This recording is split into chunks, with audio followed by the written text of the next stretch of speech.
Hello, and welcome to the Next Level Loan Officers Podcast, the number one podcast for loan officers by loan officers. With real originators in the trenches, just like you every single day. If they can go there, how come I can't go there?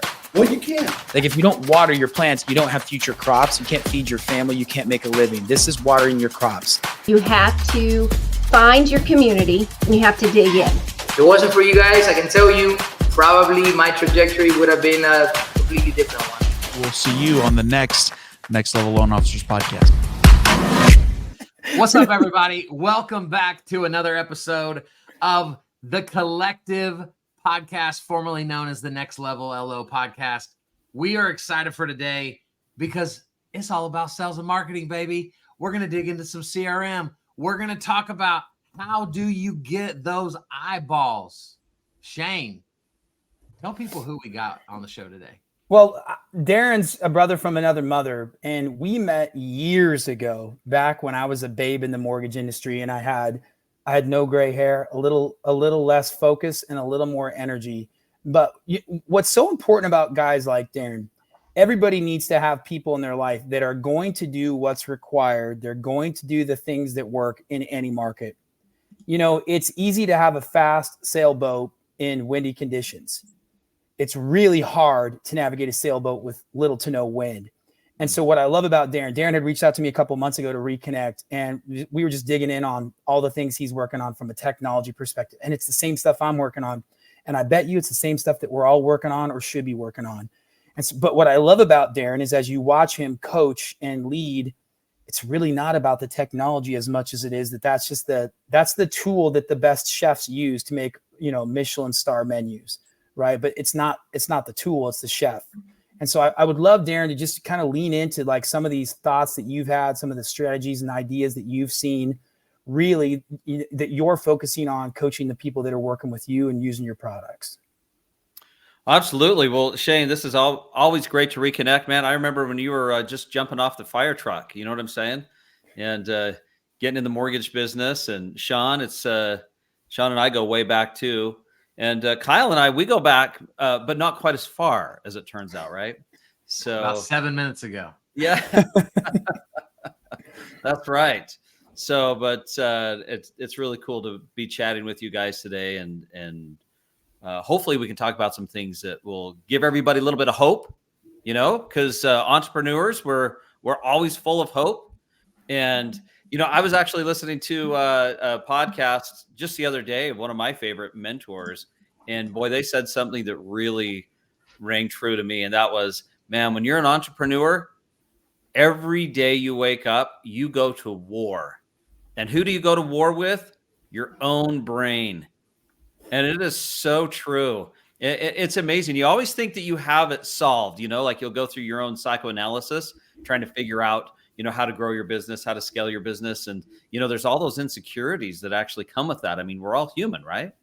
And so you have your hopes, but you also have a lot of doubts. And man, can I actually do this? And you got to go to war every single day. And, that's kind of the entrepreneurs, what should we call it?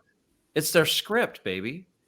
You could get up and just go to work for somebody. They'll tell you what to do every day. You come home, you exchange a little time for a little money, and there's nothing wrong with that life at all. But man, if you've got that entrepreneurial bug and you just can't stand that thought, then the trade-off to that is you're going to go to war with your own mind every single day. And that's actually a good thing.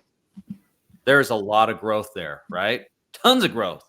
So everybody listening to this podcast has a unique ability and has something that they can offer the world. And I know I'm getting a little bit philosophical here, but man, I'm telling you, if you want to just sit and start talking about tactics, then what happens is you can get into overwhelm really, really quick, because in today's day and age of marketing, there are more tactics out there than you can shake a stick at. And there's more people that will say that their tactic is the silver bullet to stardom, right? So true. Right. Darin, I think that's really important, just to pause for a second, because The challenge that most people in mortgage real estate, just entrepreneurs that are looking to grow, I think one of the biggest challenges that I know I have is I know I need to do something different. I go, the thing I was doing, it's no longer working. Right. And I go, I need to do something different. My mortgage business, maybe I think, man, I really need to focus on consumer direct.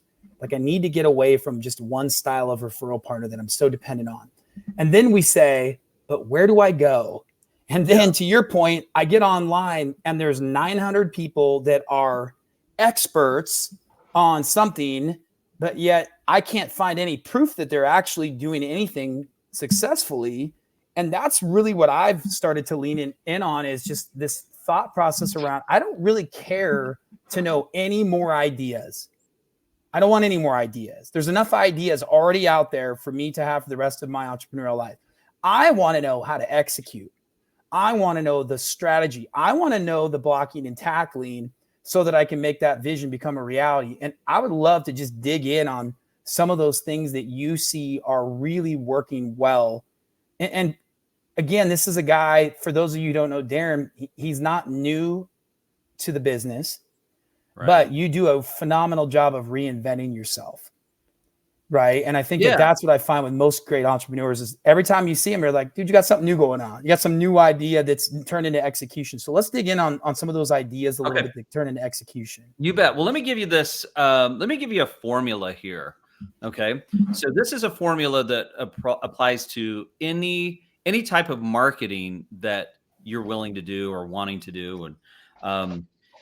And it applies to any tools that you use too. Okay, so quick backstory here. So go way back. We're going to go 20 years back plus. I'm in my final advertising class at BYU. Okay, this is the pinnacle class where they brought in a local Toyota dealership, and they segmented us into groups, and they had us do, marketing research and create actual ads for this dealership, and whoever won would win, a campaign opportunity to do a real campaign, right? So there was a group of 6 of us, and we're going through all these ad ideas, right? And one of the guys in the group, he says, "Hey, listen, I got this great idea. Let's take a dog and make the dog the mascot for the dealership, and we will shave the logo into the side of the dog and parade him around town," right? Everybody thinks this is funny and thinks it's a great idea. Well, our instructor, who had just retired from a big ad agency in New York, came over to us. He was pretty sharp guy. And he said, "Okay, guys, what you got so far?" And so the guy in our group, he lays out this whole plan about shaving the dog. We're looking at each other like, yeah, this is great marketing. You can imagine you were in our early 20s thinking, man, we're killing it, shaving the dog, baby. And he just kind of looks at us and he says, "Okay, cool. So what's your strategy?" And, we kind of look at each other like, well, what do you mean? Do you have to have a strategy to shave a logo on a dog? I don't know. But he looked at us and he said, "Listen, so many people miss this point." He said, "Your content always springs from your strategy, not the other way around." And he said, even big advertising firms miss this big time. So there's a formula that you can apply 30 seconds, okay, to any type of marketing that you're doing. And it will help you get that frame of mind. So the steps are this. There's 4 things to consider. Number 1, who's your audience? Number 2, what's the objective that you have with that audience? In other words, when they see your content or hear your message, what do you want them to do as a result, right? Number 3, then, what's your strategy, or what are the tools that you're going to use to deploy that message to the audience? And then number 4 is now your content can practically write itself, right? And the issue we have today with overwhelm comes from the fact that there are so many places for content that we get really, really steeped into the content creation right out of the gate. And you don't know who you're creating your content for. You don't know where they're sitting. You don't know what you want them to do. You're just, well, I know I got to do a bunch of content. I just throw a bunch of crap out there, right? But if you go back in the day, now, Shane, Now, I bet you Sean might be old enough. I don't know if Kyle or Shane. We'll have to see. I But, love that you. you know- I love that you said that, Darren. That you think Sean's older than us. I just Yeah. want to He make is sure. he is way older. Did we So that makes timestamp sense. this for the podcast? Because this needs to be. Yeah. I mean, not by actual biological age, just years on the clock. Yeah, I don't want to be presumptuous, but So anyway, back in the day, if you wanted to run an ad, say a print ad, then you had basically newspaper and you had yellow pages, right? And you could buy that little 4x4 square or however much money you had. And what did you put in that? You would put something really simple. Here's what I do. Call my number if you need help. And the whole goal was to get that phone to ring just from that little 4x4 square, right? So now we have so many tools, but when you simplify it like that and you start thinking, okay, well, if I don't have much space, then it starts to prioritize what your actual message is and how you want to get it out there. So when you go down now to the audience, to the objective, the strategy, and the content, now it simply writes itself. So Shane, let's go through one that you're really, really familiar with. Okay. So let's say as a loan officer, your goal is to get more referral partners. So you sit down and you say, okay, who are my referral partners? Well, that's an easy answer right out of the gate. Real estate agents. Yeah. I want to build a network with real estate agents. All right. Now you know your audience. So now you've got to come up with an objective. So in that audience, are they real estate agents I already know, or are they real estate agents that are cold? Okay, because that could make a big difference. How far are they down the funnel? So let's say, for example, it's a real estate agent that you have a list of agents that you know or have had acquaintance with. They're a little bit warmer, a little bit further down your funnel, and you want to simply connect with them. Okay, so now you know your audience, and now you know that you want to connect with them. So you just have to decide how. Well, do I want to do a phone meeting? Do I want to do the classic coffee face-to-face? Do I want to take them to lunch? What do I want to do? Well, say, you know what? Let me, I know these guys. Let me take them to lunch.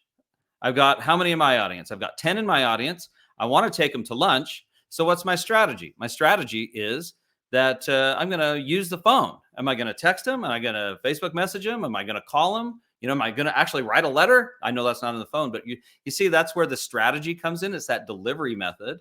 And you say to yourself, okay, well, actually, it might make sense to just call these guys because I've known them, or maybe I'll even text them, right? And then how do I know? And now I go to step 4, which is my content. And now what my content is, that's the script, right? Now, I actually talked through that in a lot longer time it takes to actually just think through it and write it down. So now you've got something really measurable. You've got this campaign that's really simple. You know who you're going to call. You know what you're going to say, and you can measure it. You can say, well, listen, I called 10 people that I already know. I invited them to lunch. I got 4 of them that said yes. I got 3 of them that said, call me back later. And I got 3 that ghosted me. Okay. Those are pretty good numbers.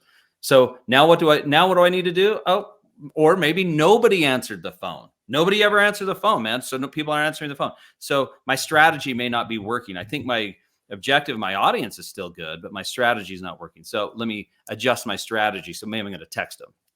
So that's how you get out of that overwhelm, is you just apply a lot of this stuff just to the framework. And now, by the way, with that framework, now you can actually scale it out using tools. So to give you an example, when we talk about a CRM, a lot of times people will say, well, I got to get a CRM because I've heard that's the magic bullet. And then they get a CRM. And Shane, what happens? They open the box and then what? They do nothing. Right. Why? Well, it's analysis paralysis. Yep. But I think also too, one thing that you talk, what I love this 4-part plan. I think there's a 5th part, which is the reevaluation at the end, which you talked about. But like, if people have never done this, that's probably it might be the most important step. But then they go, okay, so I want to do this and use these tools, but they don't actually take the time to learn the tool.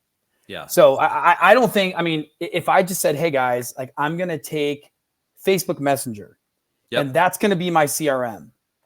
There's more to Facebook Messenger than just sending a message in Facebook Messenger. Right. There's length of video, there's emojis, there's whether or not you're going to show up in their chat versus showing up in their message request. I think what's interesting is people who are winning understand that simplicity typically exposes complexity. So it's a simple strategy, right? Very simple. Who's your audience? Realtors. But then I say, okay, let's once you get good at this, you add the complexity of what type of agent? Yeah. What age demographic? Where do they live? What do they specialize in? What's their focus? And what do they want?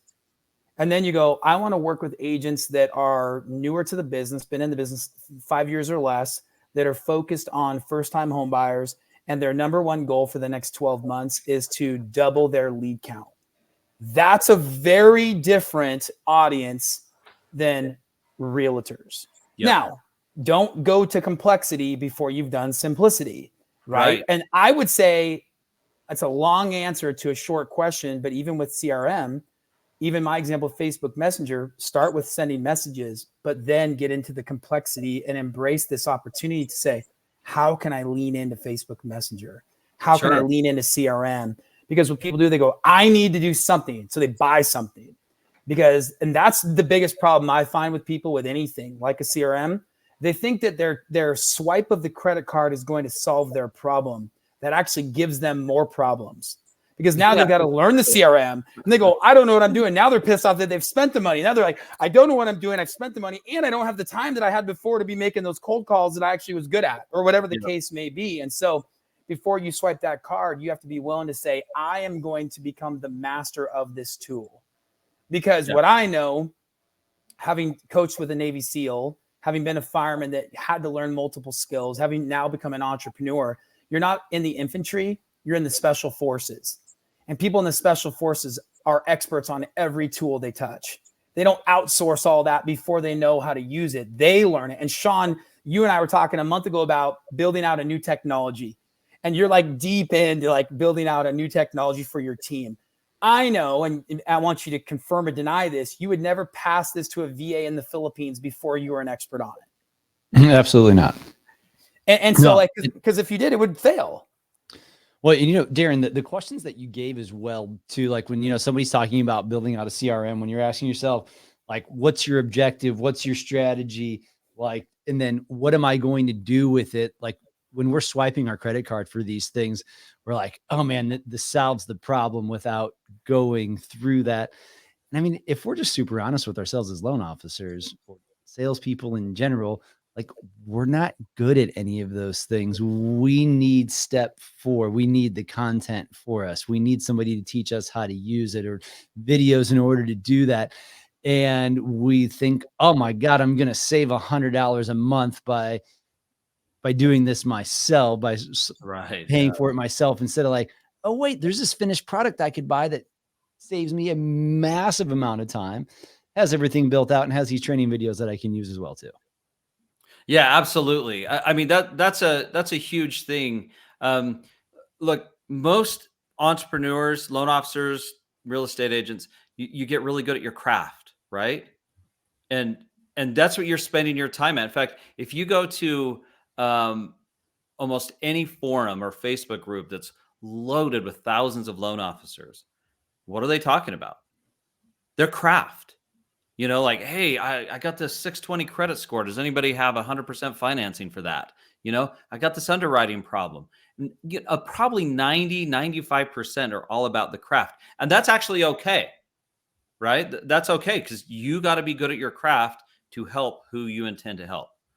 But that means then of the 3 processes in business, right? We really have 3 processes. You have lead gen, you have sales process, which converts leads to customers, and then you have your fulfillment process. Most entrepreneurs spend all their time in the fulfillment process.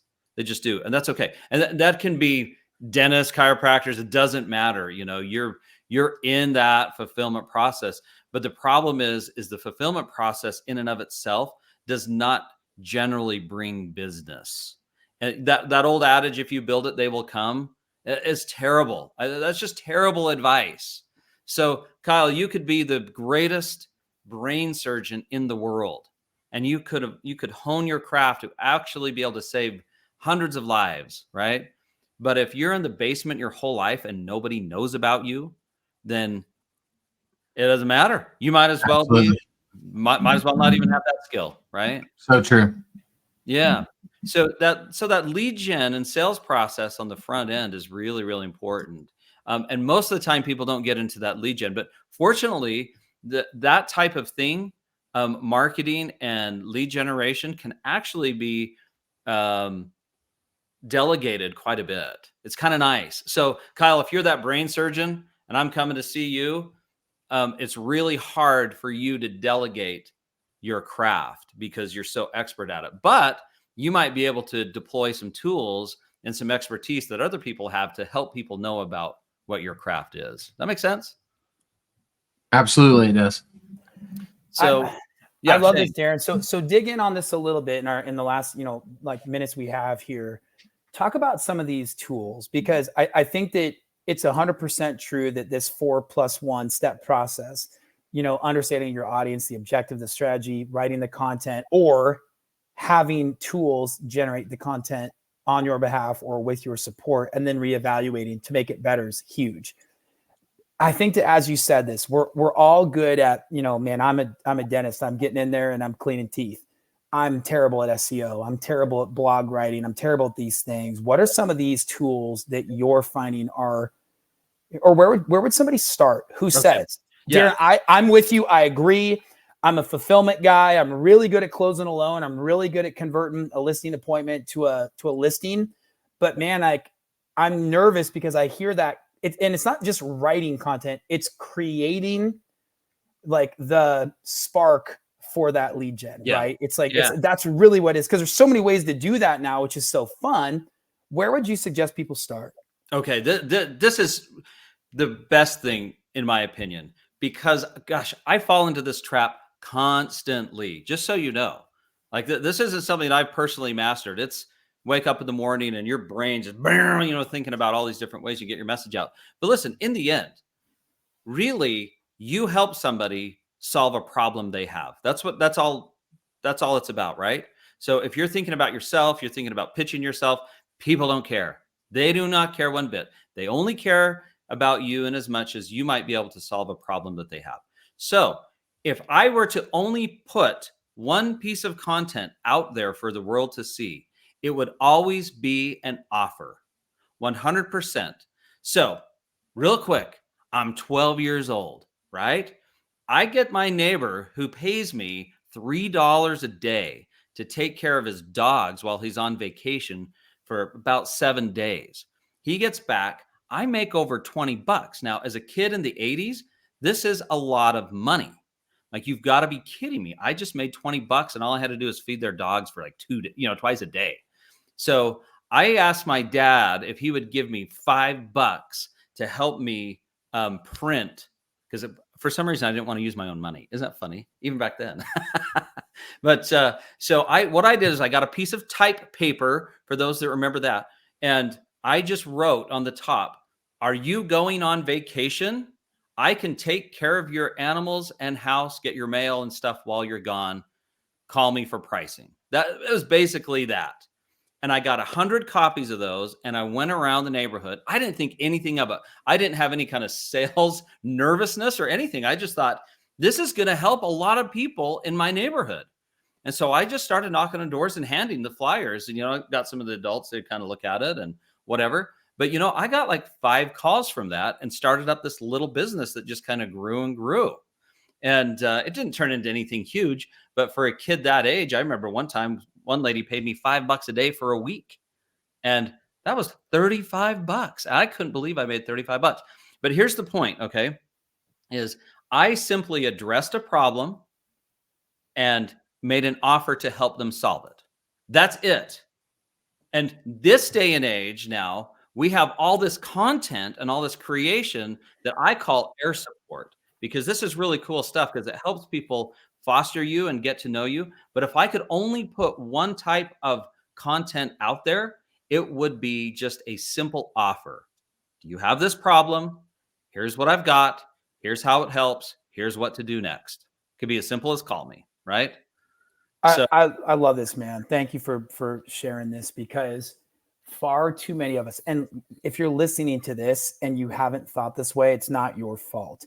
You weren't developed to have this mindset, and I wasn't either. Right. Yeah. It's not it's not natural. No, I mean, and pot kettle black, I didn't develop my team in this way. We sat down a month ago. We did Fly-In Friday for our community, and we brought in a bunch of people, and we were going to do a content creation day. And I asked them, "Hey, who's your audience?" And they said, "Let's just say it's first-time homebuyers." I said, "First-time homebuyers." I said, "What's the goal?" I want to help them. I go, "That's not the goal. Like, what's the goal?" And so I think one thing that you need to do is it's like that why times 5. It's that question times 5. It's like, what is the goal? To help them. Why? Well, because why? And then they start getting into it. It's like, I know that like when I was a first-time homebuyer, my person that helped me sucked and they didn't do a good job and I felt taken advantage of. And I want to be able to make money, not taking advantage of people. I go, cool. What do they need? And this goes to offering help. It's hard to offer help if you don't know what people need. Right. Now, the reality is we do know what they need because they tell you what they need all the time on social media. People constantly complain. And if you can sift through that. So I think one of the challenges I would just leave the room with is you have to take more time and more effort going through these questions with thought. When I said we're working with this group on the Fly-In Friday, and they said first-time homebuyers, I go,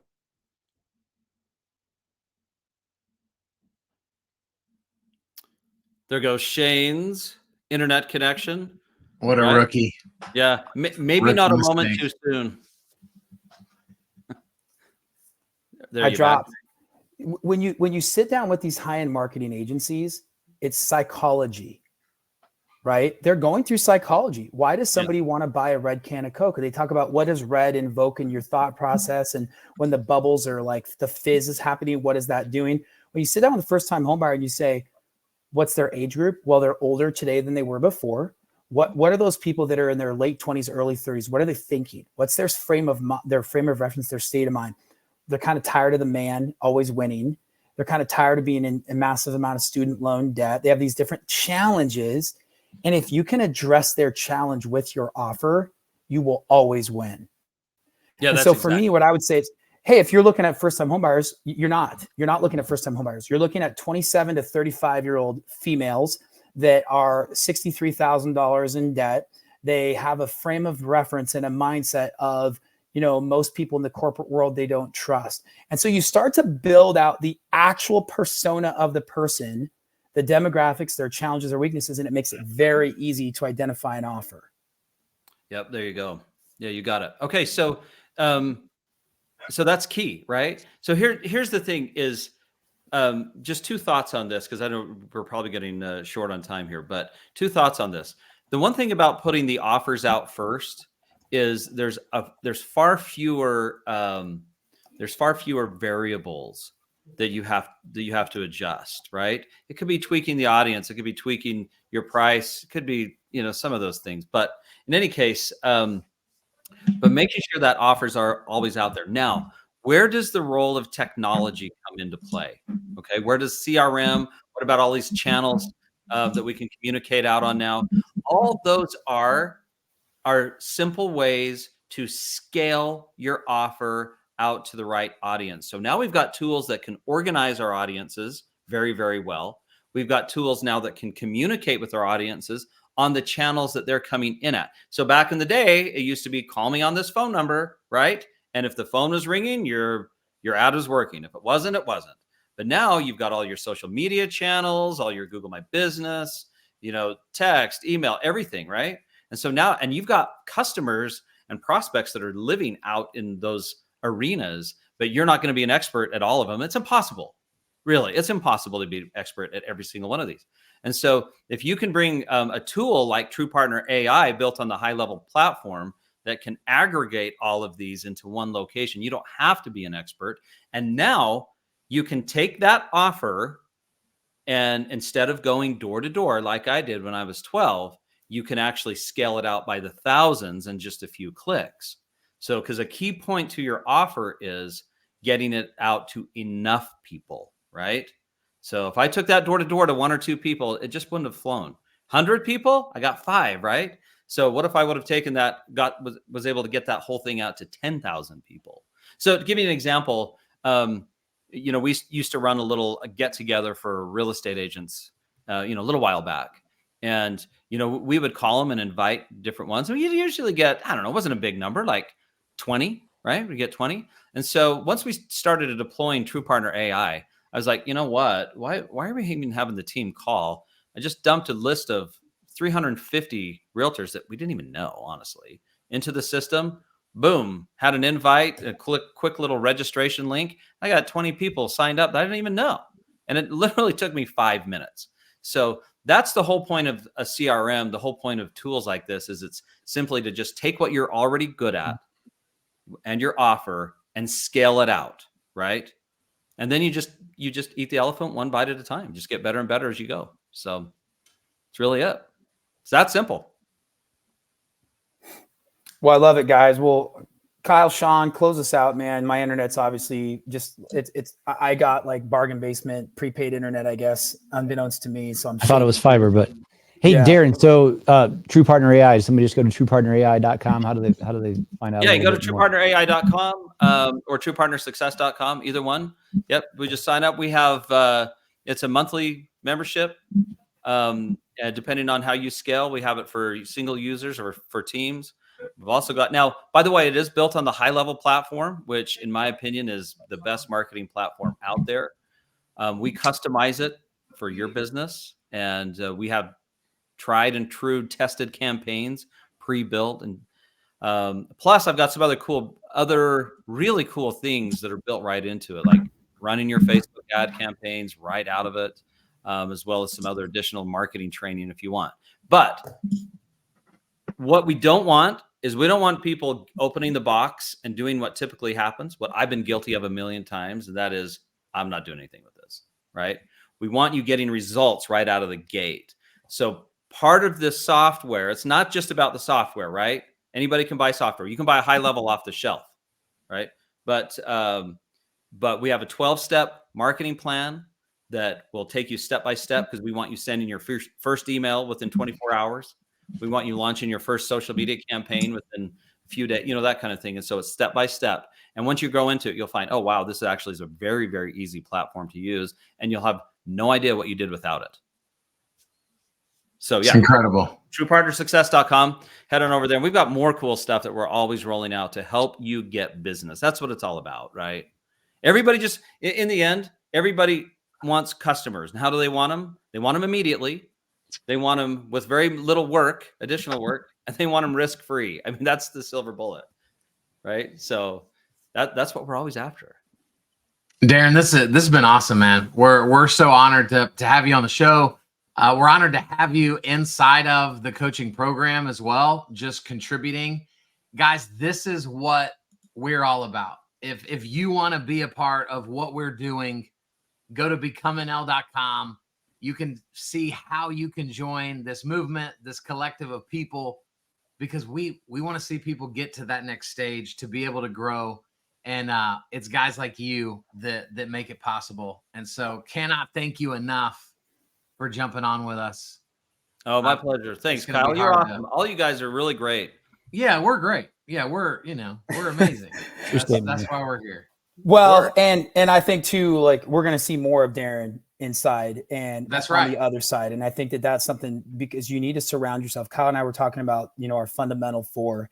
And one of the last things we talked about was surrounding yourself with people that help you make things better in your life and your business. And again, if there's no wind out there, Darin's a guy who's going to re-engineer an oar to work better than anyone else's oar. And we'll be in sailboats racing with oars when everybody else is sitting there waiting for the wind to change. And I love that. And that's what's fun about being an entrepreneur. Guys, we'll see you on the other side. Thanks again for, digging in and watching. Peace out. Thanks so much, Shane. And it's actually an outboard motor.